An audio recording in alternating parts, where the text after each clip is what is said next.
제자가 그 선생보다 또는 종이 그 상전보다 높지 못하나니 제자가 그 선생 같고 종이 그 상전 같으면 족하도다. 집주인을 바알세불이라 하였거든 하물며 그 집 사람들이랴. 그런즉 그들을 두려워하지 말라. 감추인 것이 드러나지 않을 것이 없고 숨은 것이 알려지지 않을 것이 없느니라. 내가 너희에게 어두운 데서 이르는 것을 광명한 데서 말하며 너희가 귓속말로 듣는 것을 집 위에서 전파하라. 몸은 죽여도 영혼은 능히 죽이지 못하는 자들을 두려워하지 말고 오직 몸과 영혼을 능히 지옥에 멸하실 수 있는 이를 두려워하라. 참새 2마리가 한 아사리온에 팔리지 않느냐. 그러나 너희 아버지께서 허락하지 아니하시면 그 하나도 땅에 떨어지지 아니하리라. 너희에게는 머리털까지 다 세신 바 되었나니 두려워하지 말라. 너희는 많은 참새보다 귀하니라. 누구든지 사람 앞에서 나를 시인하면 나도 하늘에 계신 내 아버지 앞에서 그를 시인할 것이요 누구든지 사람 앞에서 나를 부인하면 나도 하늘에 계신 내 아버지 앞에서 그를 부인하리라. 제자의 삶이 어떠한지를 오늘 말씀하고 계십니다. 예수님께서는 제자들에게 사명을 주시고 제자들을 세상으로 파송하셨습니다. 그런데 16절 3관절에 보면 그런 세상이 양같은 주님의 제자들에게는 이리 같은 환경이다라고 얘기를 하고 계세요. 제자들이 영적으로 깨어있지 않으면 언제든지 맹수인 이리에게 공격을 당해서 큰 상처를 입고 사명을 다하지 못할 수 있다. 이렇게 얘기하시는 거예요. 그럼 제자의 삶은 어떤 삶인가? 우리가 한번 살펴야 돼요. 우리는 예수님의 제자입니다. 예수님의 백성입니다. 예수님의 자녀입니다. 이런 고백들을 계속 하는데 그럼 그런 제자의 삶은 어떠한가? 오늘 보면 예수님은 제자들이 세상으로 나갔을 때, 복음을 들고 나갔을 때 겪을 아픔, 겪을 고통을 이미 다 아셨어요. 왜냐? 24절, 25절에 보면 알듯이 주님께서 이미 이 세상에 오셔서 복음을 전하실 때 정말 부당한 공격을 너무 많이 당하셨어요. 뭔가 잘못해서 죄를 지어서 공격을 당한 것이 아니고 복음을 전했다는 이유로 공격을 당하셨기 때문에 당연히 예수님의 제자로서 그 복음을 들고 또 세상으로 나간 제자들은 예수님과 동일한 비난을 받고 공격을 받고 세상은 그 제자들에게 예수님에게 했던 그 핍박을 할 거다라는 거예요. 심지어는 예수님을 이적을 행하실 때 바알세불의 힘을 빌려서 귀신의 왕이란 말이에요. 바알세불이라고 조롱받고 비난받으신 것처럼 제자들도 이것과 비슷한 유사한 그런 공격을 받을 것이다 라는 것을 알고 계셨어요. 예고하신 거예요. 하지만 그럼에도 불구하고 예수님은 그런 고난이 있다고 해도 뒤로 물러나지 말고 두려워하지도 말고 복음을 전하라 우리에게 명하십니다. 제자들에게 명하시는 거예요. 왜? 예수님이 그 모든 것을 보고 다 살피고 계신다. 복음 때문에 당하는 비난이라면 부끄러워하지도 말고 실패로 여기지도 말고 오히려 예수님과 같은 고난에 참여했기 때문에 기뻐해라. 이렇게 말씀하십니다. 왜? 그 고난 뒤에 고난과는 비교가 되지도 않는 영광을 준비하고 계시기 때문에 기뻐하라. 세상이 제자들을 위협한다고 해도 말씀을 주실 성령님이 제자들과 함께 하실 것이고 궁극적으로 구원을 약속하셨기 때문에 제자들은 두려워할 필요가 없는 거예요. 더구나 복음은 우리가 전하는 예수 그리스도가 전하고 우리 제자들이 전하는 복음은 빛과 같아서 도저히 숨길 수가 없다라는 드러날 수밖에 없고 퍼져갈 수밖에 없는데 그 복음이 전파되는데 내가 제자로서 쓰임받았다. 그 감격을 누리라는 거예요. 예수님이 오셨을 때는 제한적으로 돌아다니면서 증거하셨지만 이제 예수님이 그 복음으로 말미암아 고난당하시고 십자가에 죽으시고 부활하신 후에는 이제는 공개적으로 공적으로 하나님의 진리가 세상에 전파될 것이기 때문에 두려워 말고 전파하라. 그런데 그 날이 오기 전에 벌써 두려워서 숨어서 꽁꽁 숨어 있으며 이것은 참 제자가 아니다라고 말씀하십니다. 그리고 오늘 하는 말씀이 뭡니까? 제자는 세상이 아니고 마땅히 두려워해야 할 하나님을 두려워해야 된다. 하나님을 경외해야 된다라고 말씀하고 계세요. 세상의 공격은 우리 그냥 육신만 공격하고 해치는 것으로 그치지만 하나님은 몸도 영혼까지도 지옥으로 멸하실 수 있는 분이다라는 것을 알고 그 하나님을 경외해야 된다. 하나님을 경외하면 세상으로부터 오는 여러 가지 두려움, 공격들은 두려움이 아니다. 다 떠나가게 된다라고 말씀하십니다. 하나님을 경외하면. 그러면서 오늘 하나님에 대해서 어떻게 설명을 하십니까?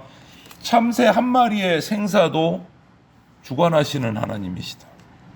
그런 하나님이 너희들이 예수님을 위해서 제자로서 복음을 전하면서 받는 그 고난, 고통 모르시겠느냐? 다 알고 계신다. 계산하고 계신다라는. 참새 한 마리도 주님께서 허락하지 않으시면 땅에 떨어지지 않는데 제자들은 오직 더 돌보시겠느냐? 그 고난받는 것도 하나님께서 보고 계신다. 영광을 준비하고 계신다. 머리털까지도 다 세실 정도로 당신의 제자들을 너무나 잘 아시고 세밀하게 보살피시는 그 주님을 의지하라고, 오늘 우리가 그렇게 의지하라고 말씀하시는 거예요. 하나님의 사랑은요, 처음부터 영혼까지 충만하고 온전한 사랑입니다. 기복이나 오류가 없는 사랑이에요. 오늘 내 기분 안 좋아서 너랑 같이 사랑 안 할래, 이런 게 아니다라는 거예요.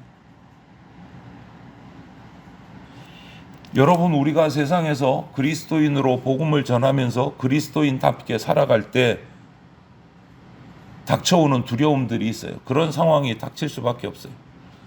가족 안에서도, 아니면 직장에서도, 세상 사회생활에서도.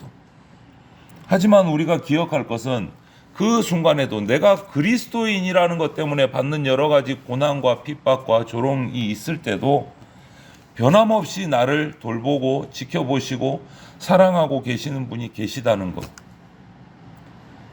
그분이 나를 세심하게 돌보고 나를 위해 준비하고 계시다는 것을 잊으면 안 된다. 현재 내게 오는 고난이든 장차 내게 올 영광이든 왕 대신 하나님이 나를 위해 준비하신 상황이라는 것을 깨달으면 깨달을수록 우리는 세상의 두려움에서 벗어날 수 있습니다. 세상의 두려움이 더 이상 두려움이 되지 않을 수 있어요. 그리고 오늘 말씀하십니다. 땅의 법정에 목숨을 걸고 예수님을 인정하는 사람은 하늘 법정에서도 인정해 주실 것이다. 반대로 예수님을 부인하는 사람은 예수님도 하늘에서 부인할 것이다. 자기 목숨보다 순종을 더 귀하게 여기고 자기 명예보다 예수 그리스도의 명예를 더 존중하고 땅의 재물을 쌓는 것보다 하늘의 재물을 쌓는 것, 거기에 소망을 두는 사람을 예수님은 심판 자리에서 하나님을 사랑하는 사람으로 인정해 줄 것이다. 오늘 얘기하십니다. 우리 인생은요, 이 세상 육신의 세상에서 끝나는 게 아니다. 거기에 국한되는 게 아닙니다. 삶의 모든 순간순간이 하나님 앞에 있어요, 여러분.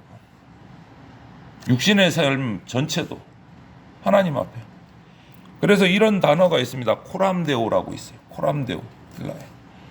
뜻이 뭐냐? 하나님 앞에서예요. 하나님 앞에서. 여러분, 우리는 하나님 앞에서 사는 삶이에요.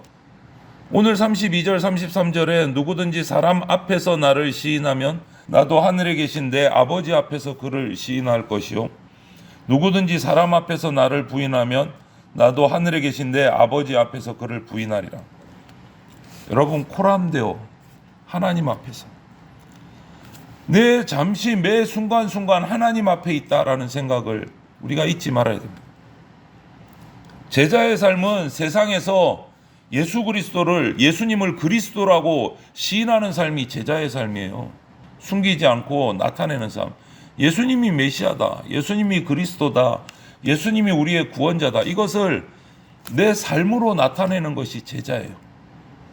삶으로. 그렇기 때문에 우리는 세상의 사람을 두려워할 것이 아니고 그들을 주관하고 그들을 바라보시고 벌 주시기도 하시고 상 주시기도 하시는 하나님을 두려워해야 된다. 언제나 하나님을 바라봐야 된다. 우리의 시선이 세상을 향하는 것이 아니라 내가 지금 이 순간에도 하나님 앞에 서 있다. 하나님을 바라보는 시선으로 살아가야 된다. 그것이 제자의 삶이다. 그리스도인들은 이웃을 내 몸같이 사랑하는 제자입니다. 내 가슴이 시키지 않아도 내가 지루하고 고되고 하찮아 보이는 작은 일이라도 우리가 그것을 하는 이유는 예수님의 사랑 때문에. 여기에서 일이라는 것은 꼭 직업이 아니에요. 돈 받고 하는 직업을 의미하지 않아요. 소명입니다. 이 소명은 직업보다 큽니다. 일보다 큽니다. 소명은 하나님이 주신 사명을 지키는 삶이에요. 직장에서 어떤 일뿐 아니라 그냥 사소한에서 예를 들자면 누군가 지체를 위해서 커피를 내리는 일, 쓰레기통에 있는 오물을 분리수거하는 일, 뭔가 교회에서 작은 모임을 하는데 그것을 위해서 내가 간식을 준비하고 자리를 준비하고 정리정돈하고 자녀들을 챙겨서 기도해주고 성경 읽어주고, 이 모든 일상의 삶 속에서 사소한 일이 바로 하나님께서 우리를 통해서 세상을 회복시키는 그 일이다. 사랑으로 행하는 일이다. 여러분 한번 생각해 보세요. 예를 들자면 몽당연필이요. 작고 쓸모없을 것 같은 이 몽당연필도 위대한 작가의 손에 그 몽당연필이 잡히면, 붙들리면 멋진 그림도 나오고 멋진 시도 나오고 아름다운 문장이 창조가 됩니다. 그렇기 때문에 세상이 뭐라고 하든지, 저와 여러분들 그리스도인을 뭐라고 욕하든지 조롱을 하든지 칭찬을 하든지 상관하지 맙시다. 칭찬한다고 우쭐하고 욕한다고 낙심하고 그러지 말자고요. 세상이 우리를 뭐라고 하든지 뭐라고 부르든지 거기에 매이지 맙시다. 몽당연필 같은 나의 삶이지만 내가 하나님께 붙들리고 예수 그리스도의 제자로 붙들릴 때 나를 통해서, 여러분을 통해서 하나님의 나라가 이 땅 가운데 그려집니다. 하나님의 정의와 하나님의 공의가 이 땅 가운데 흘러갑니다. 사람을 사랑하고 이웃을 사랑하고 하나님이 하시는 일을 하는 우리들이 되어야 될 겁니다. 이것이 예수 그리스도의 참 제자의 삶입니다. 오늘 하루도 주님께 붙들려서 쓰임받는 참 제자의 삶을 살아가는 우리들이 다 되시기를 주님의 이름으로 축복합니다. 아멘.